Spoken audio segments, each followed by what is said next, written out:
Lejla, please tell my story. I met my boyfriend when I was 16. He was controlling from the beginning. There was only 2 years difference between us, but I was so young and naive that I didn't once consider his behaviour as being abusive. I mistook the control as love. I used to think, why else would he care so much about what I'm wearing, where I'm going, who I'm with? I thought domestic abuse was something that only happened to married couples, not young girls like me. Even my friends would say how sweet he was, and I was lucky to have a boyfriend at that age who cared so much about me. I always gave in to his demands.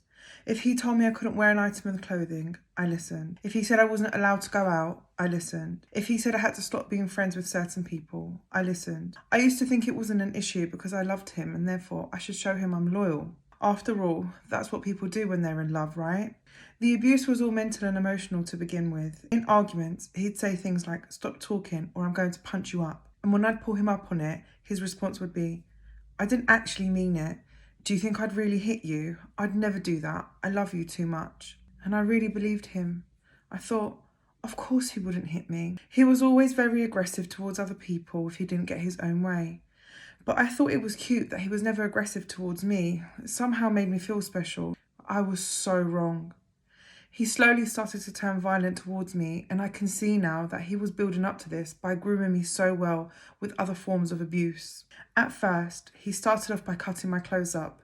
Then it escalated to him burning my clothes in the garden. He cut my hair off because he said that the length made me look like a slut, and then made me dye my hair dark colour so that I wouldn't attract any attention from other boys. He even made a list of places I could and couldn't go to. I had no one to talk to. I know now that he did this all on purpose so that he could groom me for what was about to come. The first time he hit me was after a family party at his house. Once everybody had gone home, he started interrogating and accusing me of flirting with his cousins. I obviously denied it straight away, but he wasn't happy with my answer and he slapped me so hard that the side of my head bounced off the wall and started to bleed. I was dumbfounded, in a complete state of shock. I didn't know what to do or say. So I stood there, staring at him, with my face all bloody. He started to beg me to forgive him straight away. He said he didn't understand why he did that, and it must have been because I spoke back without letting him finish his sentence. These particular words have stayed with me because it changed the way that I reacted to his anger. It was obviously my fault. I provoked him. Next time, I'll stay quiet and he won't hit me. I thought I had it figured out.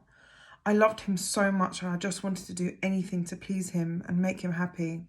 And that included having no privacy. He had full access to my phone, bank account and social media. I had a weekend job, so every time I received my wages, he would log into my online banking app and transfer the money into his account, and the violence continued. No matter how quiet I was, whether I spoke back or not, nothing was good enough to stop him, so it became a normal part of our relationship. I wanted to break up with him, but it felt like I was under a spell. And not to mention that I was actually quite scared of what would happen if I did end things. I never told anyone. I'd lost all my friends and I definitely did not want my parents to find out. They didn't even know I had a boyfriend. There is something that I've always been too ashamed to tell many people, and that is that my boyfriend forced me to do things sexually that I didn't want to do. At that age, I didn't really understand consent properly. I thought I had to do everything he wanted because he was my boyfriend. And I know so many young girls will be listening and thinking, how is it possible for your own boyfriend to rape you? So I'm going to tell you how it happened to me. One day, he suggested that we spice things up a bit. In all honesty, I didn't even know what he meant by the term spice things up. What does that even mean? What he wanted to do was introduce violence and humiliation. I said no at first, and as a punishment for not doing what he wanted, he said that he would find another girl to do so, and then ignored me for over a week, and I felt like I had no choice but to give in to what he wanted. This is still not consent. I was emotionally blackmailed into living out his violent desires. I dreaded being intimate with him. It was always rough and I never enjoyed it. I was gagged with t-shirts, had a knife held to my throat until he finished, slapped, dragged around and spat on. One time, he choked me so hard that I passed out. When I came back round, he was just laying in bed watching TV and nonchalantly said, "Did you have a good nap?" His favourite role play was to pretend that he was me. I remember thinking once, this isn't role play anymore, is it?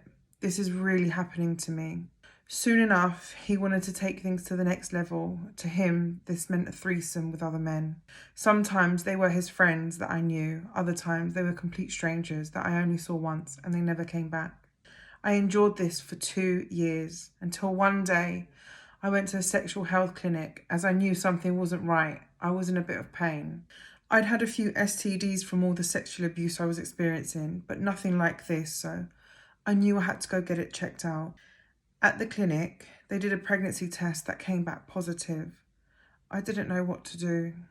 I didn't even know if the baby was my boyfriend's or one of the other men that had been with me. Not only that, but the test showed that I had an STD that was incurable, and that's what was causing the pain. I went home that day and I broke down. I felt so dirty. I wanted to scream about what had been happening to me and I'd had enough. So I finally told my mum. It was such a big shock for her and she was devastated to find out that I'd been sexually assaulted for all those years. With her help, I went to the police to make a statement and press charges against my boyfriend. She also supported me in my decision making to have a termination. She said that she would help either way, but I felt that this was the best route for me. So by the age of 18, I had been mentally, physically, and sexually abused. I'd gone to court to give evidence against my boyfriend and had a termination.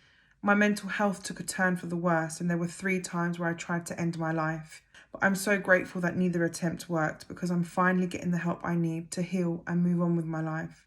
I'm only 21 now, but I'm slowly starting to see that life can be fun and I deserve to live it to the fullest.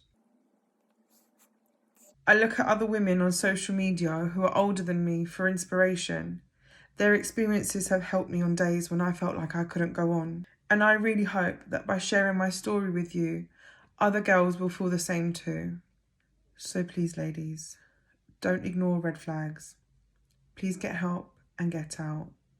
Please educate yourself on sexual abuse and consent.